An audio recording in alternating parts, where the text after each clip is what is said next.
I'm Sandra Skinner, and I'm a redshirt senior, and I'm from Winchester, Kentucky. So my brothers played basketball, and they played a bunch of different sports, but basketball was what we could play in the backyard. And so they really got me into it, and I started as a first grader. Basically, what got me here was the coaching staff and their personality and their will to win.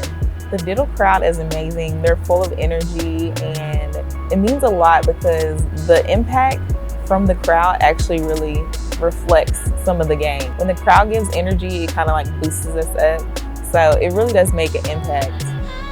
Working with Coach Vaughn is completely different from the coaches that I've had in the past, but it's really good. His constructive criticism is very different, and it's kind of like ouch, but kind of like funny at the same time. So it like gets you through the workouts and stuff.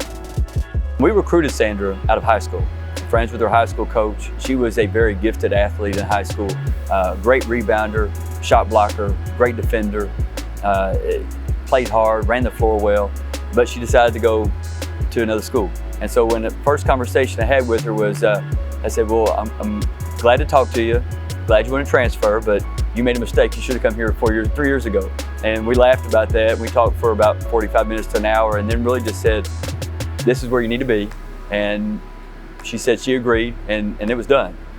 I think being unselfish and putting others in front of yourself, almost being more servant to your teammates than to yourself is the key characteristic to having a great team. Every bad team has a leading scorer. Every bad team has a leading rebounder. But if you want to be on a great team, you have to be willing to give up of yourself. You have to be able to give something to your teammates. And this senior group really embodies that. And they've kind of embraced that, and they kind of said, this is what it's about. And all the underclassmen are kind of falling in their lead.